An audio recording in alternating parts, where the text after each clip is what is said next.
Hi, shalom, welcome to Torah Nuggets on Ice, version 4. I'm Rabbi Keven Tzvi Friedman. And there once was a king who would take off his royal clothes and want to disguise himself in regular civilian clothes and go out and see how his villagers were doing. So he would walk the village to see how the subjects were doing, and they wouldn't recognize him because he was disguised in civilian clothes. And he wanted to also keep an eye out to prevent revolts. One day, he comes to an old hovel, a very poor house, and he hears beautiful singing coming from the house.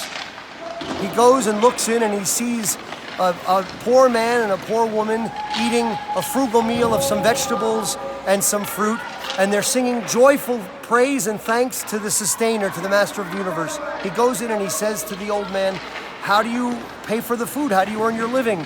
The old man says, "I'm a shoemaker, I fix shoes. Every day I go around and I fix shoes." The king says, "What are you going to do when you're too old to do that?" The old man says, "The sustainer of the universe will provide." That night, the king goes back to his palace, issues a decree, henceforth no one can repair shoes for someone else.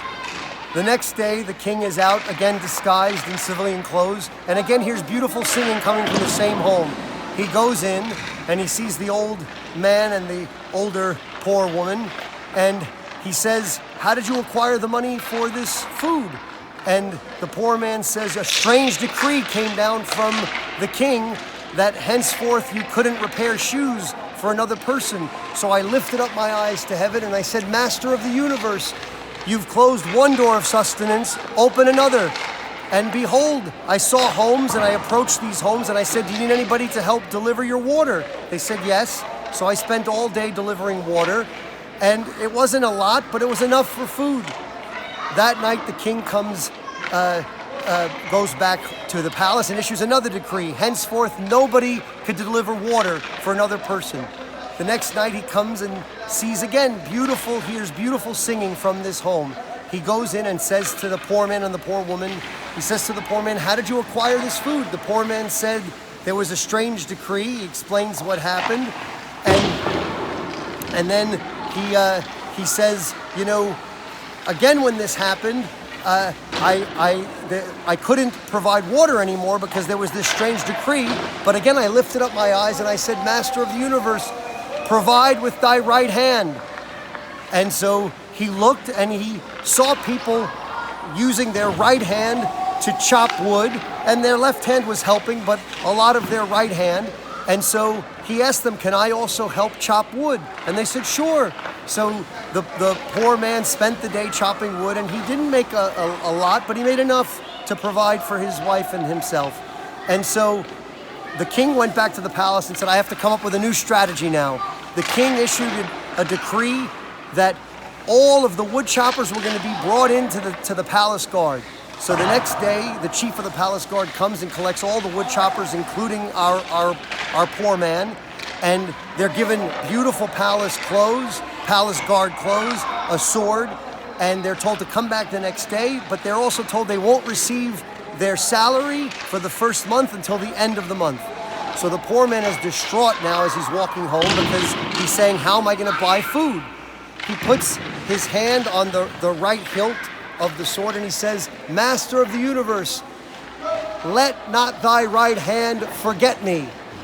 And at that point, he walks by a pawnbroker store and he says to himself, he enters the store and he says, "I'll pawn this sword until the end of the month when I get the money and I'll buy it back." He does that, he gets the money for food, and in the meantime, he fashions a wooden sword and puts it in the sheath. That night, the king comes and again hears this beautiful singing, and he looks in and he sees these two people, the same, our poor man and poor woman, and they have this sense of inner contentment, inner peace. And the king can't figure it out. He says, "How did you get the money for this food?" And the poor man explains the whole story, including the end where he had to pawn the sword until the end of the month. And the king says, "What if the king discovers your wooden sword before the end of the month?" And the poor man says, "The master of the universe, the sustainer of all, has provided me up till now."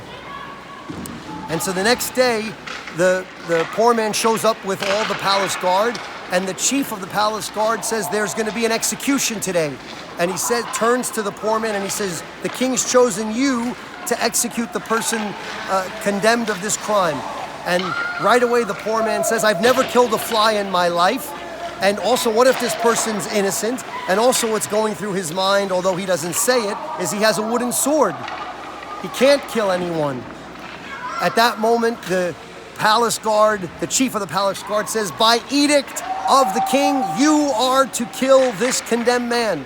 So at that point, the poor man puts his hand on the hilt of the sword, and he says, he lifts his eyes to the sky and he says, Master of the universe, if this man is indeed guilty, let my sword sever his head with one fell swoop.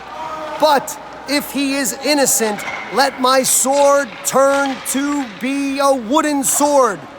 And he takes out his sword, and indeed it's a wooden sword.